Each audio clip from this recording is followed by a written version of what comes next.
आने वाले इलेक्शन को लेकर जान फूंकने की पूरी कोशिश राहुल गांधी कर रहे हैं। चुनाव तो दिल्ली में है, लेकिन पटना तक आप ये देखिए सियासी संग्राम मचा हुआ है।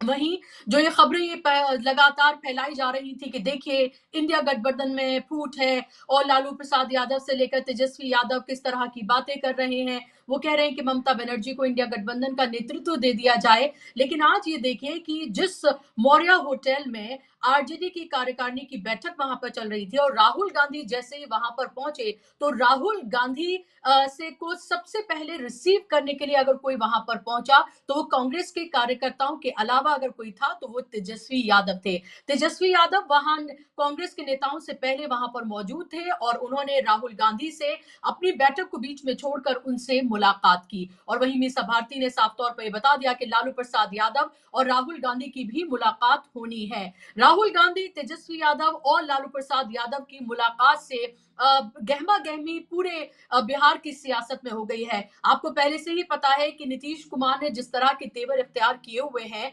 उससे पहले ही बिहार की सियासत गरमाई हुई है। और ऐसे में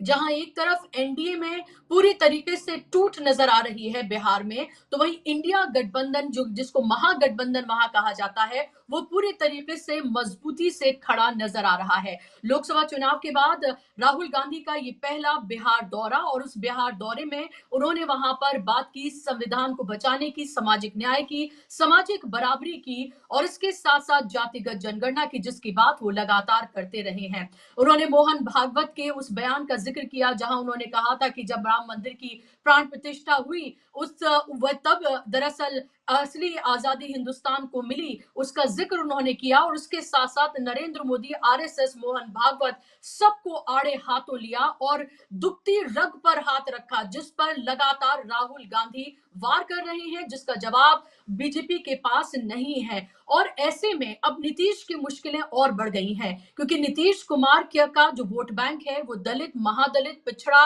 अति पिछड़ा और कुछ हद तक माइनॉरिटी माने जाते हैं। राहुल गांधी ने जिस तरह से संविधान के मुद्दे पर, जातिगत जनगणना के मुद्दे पर, सामाजिक न्याय, सामाजिक बराबरी के मुद्दे पर आरएसएस से लेकर भारतीय जनता पार्टी को वहां पर घेरा है, और मोहन भागवत ने जिस तरह का बयान दिया, उससे पहले अमित शाह ने जिस तरह से बाबा साहब भीमराव अंबेडकर को लेकर पार्लियामेंट के अंदर जिस तरह की अपमानजनक भाषा का इस्तेमाल किया, अब नीतीश कुमार पूरी तरीके से ये फंस गए हैं कि जब आने वाले चुनाव में वो जनता के बीच में जाएंगे तो किस मुंह से जाएंगे, वो क्या कहेंगे। क्योंकि जो बिहार की जो धरती है वो क्रांतिकारी धरती मानी जाती है। सामाजिक न्याय, सामाजिक बराबरी की लड़ाई उस धरती से लड़ी गई है और समाजवाद का चेहरा नीतीश कुमार अपने आप को मानते हैं। और ऐसे में अगर वो उनके लिए मुश्किल है, राहुल गांधी वहां जाकर और पैदा कर रहे हैं, तो आप समझिए कि जो बार बार बात कही जाती है कि इलेक्शन से पहले नीतीश कुमार कुछ भी कर सकते हैं, तो दरअसल वो कुछ भी कर सकते हैं, क्योंकि लगातार एनडीए के जो दूसरे घटक दल हैं वो भी अपने तेवर तल्ख किए हुए हैं। जीतन राम मांझी ने तो ये कह दिया है कि 40 सीटें उनके कार्यकर्ता मांग रहे हैं, अगर 40 नहीं तो कम से कम 20 सीटें ही उनको मिले। इसके अलावा आपको ये भी पता है कि लगातार जिस तरह की बयानबाजी दूसरे दल भी वहां करते हुए नजर आ रहे हैं। चिराग पासवान ने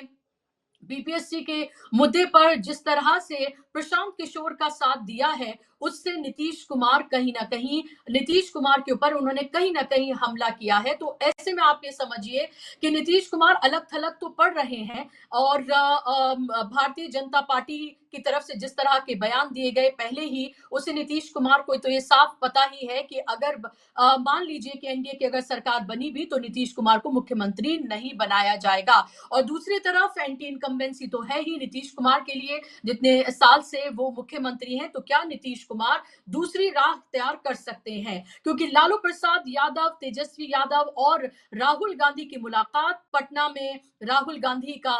ये दौरा, एक दिन का दौरा, ये बिहार की सियासत में घमासान मचाने के लिए काफी है, क्योंकि राहुल गांधी उसी पिच पर जाकर खेल रहे हैं जिस पर जाकर नीतीश कुमार जिसकी सियासत करते हैं। और आप ये जिस सम्मेलन में राहुल गांधी ने शिरकत की, वहां की भीड़ से आप ये अंदाजा लगाइए कि राहुल गांधी की पॉपुलैरिटी का ग्राफ जो है वो लगातार किस हद तक बढ़ रहा है। मैं आपको सुनवाना चाहूंगी राहुल गांधी की छोटी सी बाइट, जहां पर उन्होंने नरेंद्र मोदी के ऊपर ऐसा हमला किया है जो उनको बहुत तकलीफ देने वाला है।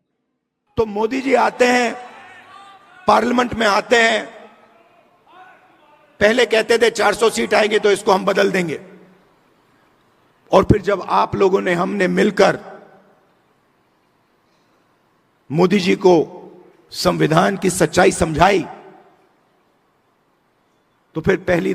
दिन इलेक्शन के बाद आए तो फिर ऐसे आए थे।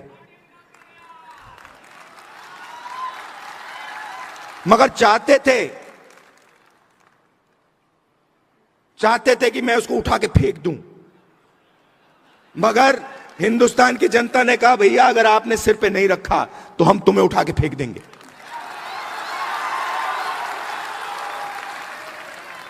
तो इसलिए प्रधानमंत्री ने इसको यहां रखा, मत्था टेका, अंदर चले गए और फिर अपना काम फिर से शुरू कर दिया। तो आपने सुना, राहुल गांधी को बहुत बड़ा हमला उन्होंने किया है कि माथे पर लगा के उसको फेंक देना चाहते थे नरेंद्र मोदी, लेकिन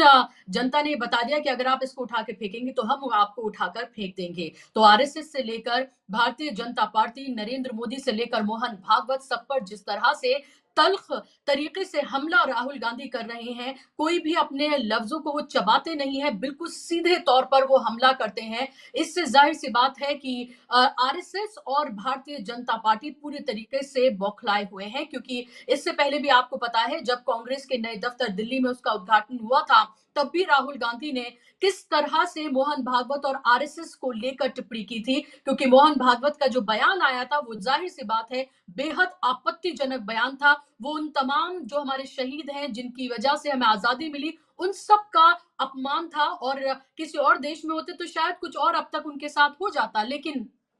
यहाँ पर उनकी सरकार है तो जाहिर सी बात है इसको समझा जा सकता है। लेकिन लगातार 240 पर सिमटी जब बीजेपी, क्योंकि राहुल गांधी ने और इंडिया गठबंधन ने संविधान बचाने, लोकतंत्र बचाने का जो पूरा मामला उठाया, 400 पार की बात जो करते थे वो 240 पर सिमट गए। जाहिर सी बात है ये वो मुद्दे हैं जो भारतीय जनता पार्टी और आरएसएस को बहुत तकलीफ देते हैं, क्योंकि अगर वो इधर जाते हैं, यानी कि जो राहुल गांधी कह रहे हैं उनके साथ वो अगर खड़े हुए नजर आते हैं, तो पहली बात ये कि राहुल गांधी की के साथ वो खड़े कैसे नजर आए, लेकिन वो अपने उन आरएसएस के उन सब के विचारों से अलग नजर आएंगे, और इधर खड़े नजर आते हैं तो जाहिर सी बात है कि ये देश संविधान से चलता है, ये देश लोकतांत्रिक देश है, तो वो जो हिंदू राष्ट्र का सपना देख रहे हैं वो तो यहाँ पर पूरा नहीं हो पाएगा, फिलहाल ऐसा लगता है। तो ये तमाम चीजें आप ये देखिए, और राहुल गांधी के वहां पहुंचने से बिहार की पूरी सियासत जो गरमाई हुई है, आज इस पर हम बात करेंगे, चर्चा करेंगे। मेरे साथ खास मेहमान जुड़ गए हैं, स्क्रीन पर आप मेहमानों को ले आइए।